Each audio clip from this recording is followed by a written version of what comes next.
Multiple major outlets are reporting that Donald Trump has announced the overnight capture of Venezuelan President Nicolas Maduro and his wife Cilia Flores, and has claimed the United States will now run Venezuela, at least temporarily, during what he described as a safe and judicious transition.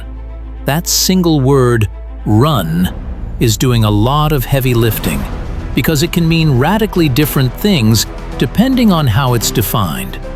A short-term security operation, an attempt at temporary administration, control of specific strategic sectors, or a pressure tactic to force a political outcome.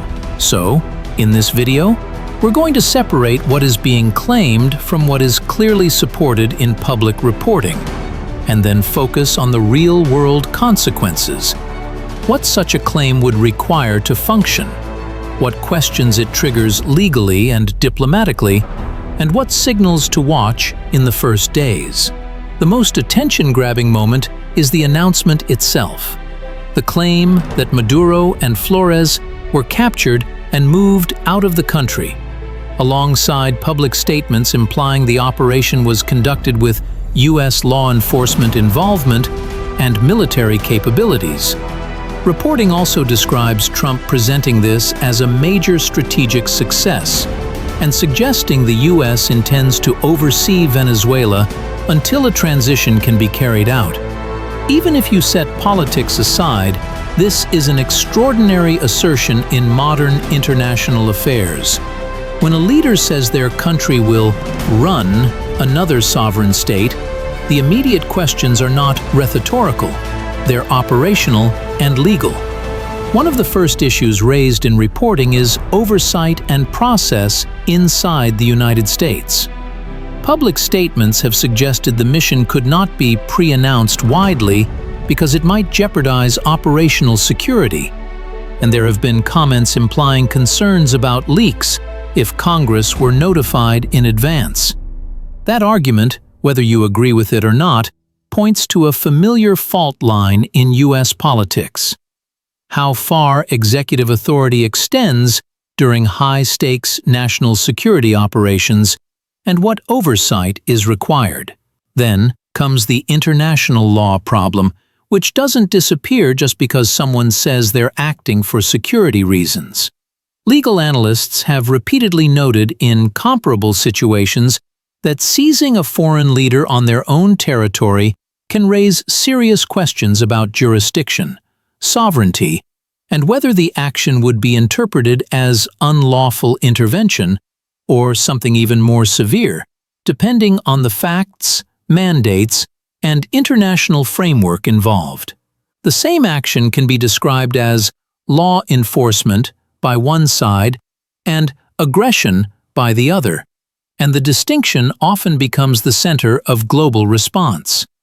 And Venezuela's reported response frames it exactly that way.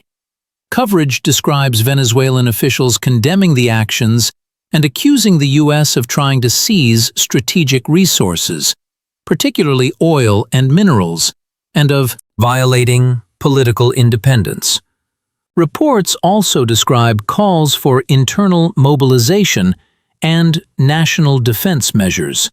In other words, one side is portraying the events as a security and governance intervention, while the other is portraying it as a direct attack on sovereignty. This is where the story becomes more than a headline, because running a country is not something you can do by announcement alone. It requires control over administration, logistics, and legitimacy. If you listen to what's been emphasized publicly, one topic keeps surfacing: oil. Reporting describes Trump linking the plan to getting oil production flowing and positioning energy output and exports as a key outcome. That is not a minor detail. Oil is not only a revenue source, it's also infrastructure, contracts, shipping, sanctions compliance, and international buyers who want to know who can legally sign and physically deliver. So what could run Venezuela realistically mean in practice? It could mean an attempt to establish a temporary governance framework with a stated goal of transition, something like a provisional arrangement until new leadership is installed. In that model, everything depends on recognition. Who inside Venezuela accepts it, and how much international recognition and institutional support it receives. It could mean controlling or heavily influencing key sectors, especially energy, without fully administering the entire country. This is more about strategic leverage than daily governance, but it still runs into immediate constraints: ports, payments, insurance, sanctions, and the willingness of companies and governments to comply. Or it could be a pressure mechanism meant to force negotiations or accelerate a political outcome, with "we will stay until a proper transition" functioning as leverage rather than a literal blueprint for long-term administration. All three possibilities share one common bottleneck: legitimacy. Without legitimacy, domestic, international, or both systems don't run smoothly. Salaries don't get paid reliably. Imports don't clear efficiently. Contracts don't hold. And the public becomes the one living inside the gap between claims and reality. That's why the most important question at this stage is not just what was said, but what structure exists next. In the next part, we're going to focus on that missing structure, what a power vacuum actually looks like in the first days, what recognition means in practical terms, what's still unknown based on public reporting, and 3 realistic scenarios for the next 30 days, from the most orderly to the most disruptive, without hype, and without assuming facts that haven't been clearly established. If you want to understand how this unfolds, start with a simple principle. Removing a leader does not automatically transfer control of a state.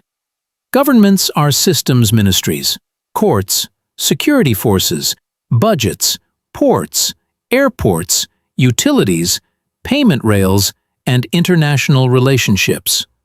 When a dramatic claim is made, the question becomes whether those systems follow the claim or resist it. This is why the first days after a shock announcement often revolve around a few practical signals. You watch who controls communications and public administration. If public services continue to function consistently, it suggests institutional continuity. If messaging fractures or services become inconsistent, it points to contested control. You watch which chain of command the security forces follow. In many crises, that single factor becomes the difference between a rapid transition and a prolonged stalemate.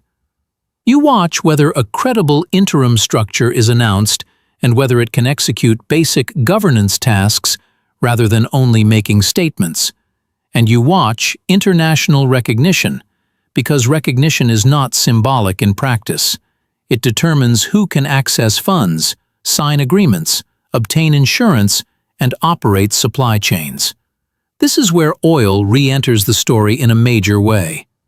Public reporting describes Trump framing oil output and exports as a key objective. But oil is not a tap you turn on with rhetoric. It's contracts, facilities, refineries, pipelines, shipping, compliance, and buyers. Even when resources exist, the ability to monetize them depends on whether financial and logistical channels cooperate. If banks hesitate, insurers hesitate. If insurers hesitate, shipping hesitates. If shipping hesitates, exports stall. And if exports stall, the economic plan becomes a political argument rather than an operational reality.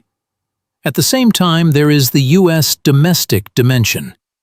Public statements described in reporting have touched on secrecy, mission risk, and the idea that advance notification could jeopardize outcomes. That framing is immediately political inside the United States because it collides with oversight expectations and legal boundaries. So the story becomes 2 stories running at once: what happens abroad and what happens in Washington as lawmakers, courts, and public opinion react. Internationally, the reaction layer is equally important. Reporting describes condemnation and backlash from some states can end up with parallel systems. One set of partners that treats a new authority as legitimate and another set that refuses to engage. That split can trap a country in prolonged uncertainty, even if one side claims clarity. Now here is what remains unclear in public reporting, and why it matters. There are still major unanswered questions about where Maduro and Flores are being held, what the exact legal process would be, and how any proceedings would be structured. There are open questions about what running the print or an arrangement mediated through local actors. There are uncertainties about how quickly essential services, supply chains, and payments can stabilize, especially if internal institutions resist. And there is ambiguity around what a safe transition concretely entails in terms of timelines, milestones, and verification. So instead of guessing, let's talk about 3 realistic pathways the next 30 days could take. One pathway is a fast transitional framework. In that version, a clear interim structure is announced quickly. Recognition aligns among key partners, administrative functions remain coherent, and energy logistics begin to restart within a defined compliance framework.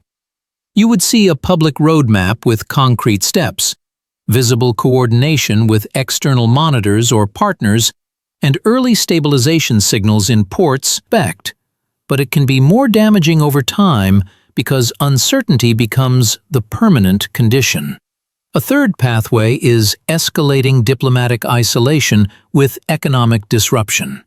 In that version, condemnation expands, countermeasures multiply, logistics tighten, and trade and finance become more restricted. Energy exports face additional barriers. Political pressure rises across multiple capitals. The early indicators here tend to be shipping and insurance constraints, banking friction, and a widening circle of official warnings and policy actions. Stepping back, the most important point is this. Even if you ignore the most provocative phrasing, the reporting describes a historic claim with enormous implications. The outcome will not be determined by a single quote. It will be determined by legitimacy, institutions, recognition, and whether governance functions can be sustained in a way that stabilizes daily life. In the next video, we'll go one level deeper in a calm, structured way. What international law questions analysts raise in situations like this, how recognition works in practice beyond headlines, and which first-week signals most reliably predict whether the story moves towards stabilization, stalemate, or wider disruption. If you want that breakdown, subscribe so you don't miss it, and leave a comment with the one angle you want prioritized: the legal process, the oil and logistics reality, or the international recognition map. Because the real question now isn't what was said. The real question is who can demonstrate consistent, workable governance in the days ahead.